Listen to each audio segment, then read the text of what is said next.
سنو کہانی میں آپ سب کو خوش آمدید۔ تو چلیے بڑھتے ہیں اپنی آج کی کہانی کی طرف۔ بہت عرصہ پہلے کسی گاؤں میں 3 بھائی رہا کرتے تھے۔ بڑے بھائیوں کی شادی ہو چکی تھی اور ان کا صرف ایک چھوٹا بھائی رہتا تھا جو غیر شادی شدہ تھا۔ تینوں بھائی کے والدین کا انتقال ہو چکا تھا، تو دونوں بھائیوں نے اپنے تیسرے بھائی ساجد کی شادی کے لیے اپنی بیویوں کو ہدایت کی کہ کیونکہ ان کے ماں باپ موجود نہیں ہیں، اس لیے وہ چاہتے ہیں کہ اپنے بھائی کی شادی کر دیں۔ بیویوں نے کہا ٹھیک ہے، ہم ساجد کے لیے لڑکی تلاش کرتے ہیں، کیونکہ شادی کی ساری ذمہ داری انہی دونوں بھائیوں پر تھی۔ ساجد کی بھابیاں ساجد کے لیے لڑکی تلاش کرنے لگی، لیکن وہ نہیں چاہتی تھی کہ ساجد کی بیوی ان سے زیادہ خوبصورت ہو۔ چنانچہ انہوں نے ساجد کے لیے ایک ایسی عورت پسند کی جو ساجد کی ماں کی ہم عمر اور بدصورت تھی۔ اگرچہ ساجد کو اپنی بوڑھی بیوی پسند نہ آئی، لیکن اس نے صبر کر لیا اور ساجد نے اس کے لیے ایک نیا اور خوبصورت سا گھر بنایا جو بہت ہی خوبصورت تھا۔ ساجد کے بھائیوں کے گھر کچے اور تنگ تھے۔ ان کی بیویاں ساجد کی بیوی سے حسد کرنے لگی اور اپنے شوہروں سے کہنے لگی کہ اس کی بیوی کتنی بدصورت ہے، مگر اس کے باوجود وہ ایک خوبصورت گھر میں رہتی ہے، جبکہ ان کے مکان اچھے نہیں ہیں۔ انہوں نے اپنے شوہروں کو اکسایا کہ وہ ساجد کی بیوی کو ختم کر دیں تاکہ ساجد رنڈوا ہو جائے اور وہ دونوں مکان پر قبضہ کر کے اس میں رہائش اختیار کر لیں۔ بھائیوں نے بیویوں کے کہنے میں آ کر ایک روز کھیر پکوا کر اس میں زہر شامل کر دیا اور ساجد کے گھر وہ کھیر بھجوا دی۔ ساجد اس روز کسی کام سے شہر گیا ہوا تھا۔ اس کی بیوی گھر پر اکیلی تھی۔ بیوی نے وہ کھیر کھا لی اور وہ مر گئی۔ ساجد جب واپس آیا تو اس کی بیوی کی لاش پر اس کے بھائی اور بھابیاں رو رہے تھے۔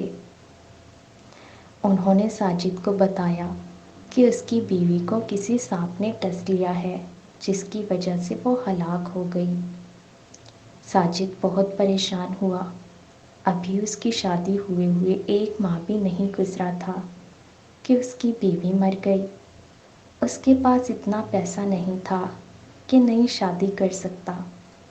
روتے ہوئے اس کے ذہن میں ایک خیال آیا۔ اس نے اپنے بھائیوں اور ان کی بیویوں کو یہ کہہ کر رخصت کر دیا کہ وہ اپنی بیوی کی لاش شہر لے جائے گا۔ بھائیوں نے پوچھا اس سے کیا فائدہ ہوگا؟ تو ساجد بولا، آٹا نہیں تو دلیا جب بھی ہو جائے گا۔ ان لوگوں کے جانے کے بعد ساجد نے تنہائی میں اپنی بیوی کی لاش کو وہی لباس پہنایا جو اس نے شادی کے وقت پہنا ہوا تھا۔ پھر اس کے چہرے پر سرخی پاؤڈر لگایا تاکہ وہ جوان اور خوبصورت نظر آئے۔ دلہن کے لباس میں بڑھیا جوان لڑکی لگنے لگی۔ ساجد نے اس کے دوپٹے سے اس کا گھونگھٹ نکالا اور اس کا چہرہ گھونگھٹ میں چھپانے کے بعد اسے گھوڑے پر بٹھا کر نیچے سے اس کے پاؤں ملا کر باندھ دیے۔ پھر اس نے خود بھی اپنا شادی والا سوٹ پہنا، سر پر سہرا باندھا اور گھوڑے پر مردہ بیوی کے پیچھے بیٹھ کر اسے دونوں بازوؤں کے درمیان میں قابو کر لیا تاکہ وہ اوندھی نہ ہو جائے۔ پھر وہ شہر کی طرف چل دیا۔ آدھی رات کا وقت تھا، اسی لیے گاؤں والے اسے نہ دیکھ سکے۔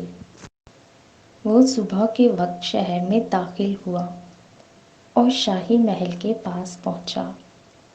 اس وقت محل کی چھت پر شہزادی اور اس کی سہیلیاں موجود تھیں۔ ایک سہیلی نے ساجد اور اس کی بیوی کو دیکھ کر شہزادی سے کہا، دلہا اپنی دلہن کو لے جا رہا ہے۔ شہزادی نے اوپر سے جھانکا اور ایک کنیز سے بولی، جاؤ، دلہا کو روکو، ہم اس کی دلہن دیکھنا چاہتے ہیں۔ کنیز نے نیچے جا کر ساجد کو شہزادی کی خواہش بتائی۔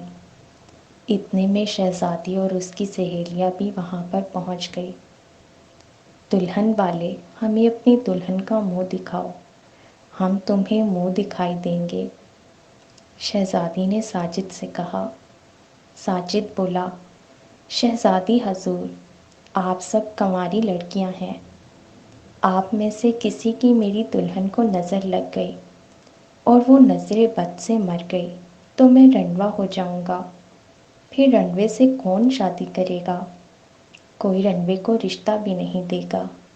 بے فکر رہو، شہزادی نے ہنس کر کہا، صرف نظر لگنے سے کوئی نہیں مرتا، اگر تمہاری دلہن مر بھی گئی تو تم میرے سوا جس لڑکی کو بھی پسند کرو گے اس سے تمہاری شادی کرا دی جائے گی اور شادی کا خرچہ بھی میں خود دوں گی۔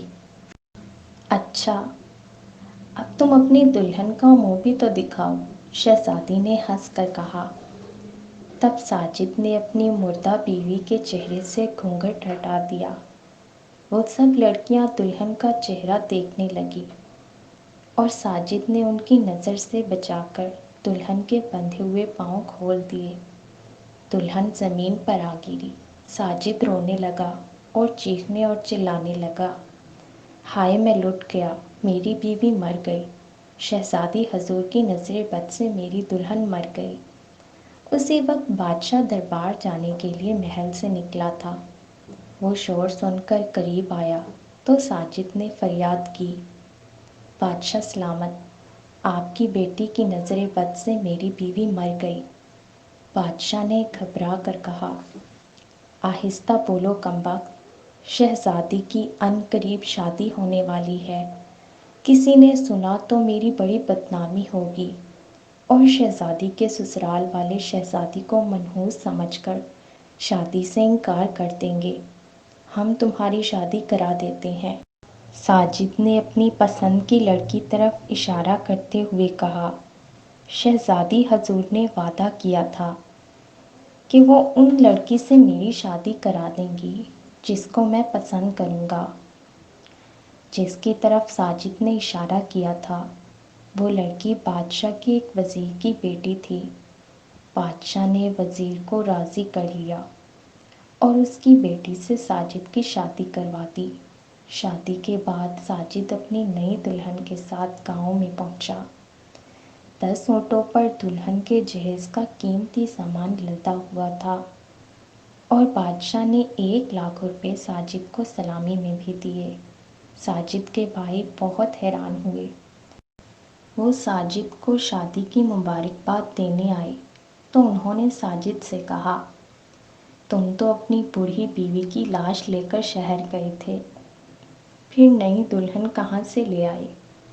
ساجد نے ہنس کر کہا، بادشاہ نے نیا قبرستان بنوایا ہے، اس میں دفن کرنے کے لیے مردوں کی ضرورت ہے، جو بھی مردہ وہاں لے کر جاتا ہے بادشاہ مردے کے بدلے کسی امیر وزیر کی بیٹی سے اس کی شادی کرا دیتا ہے۔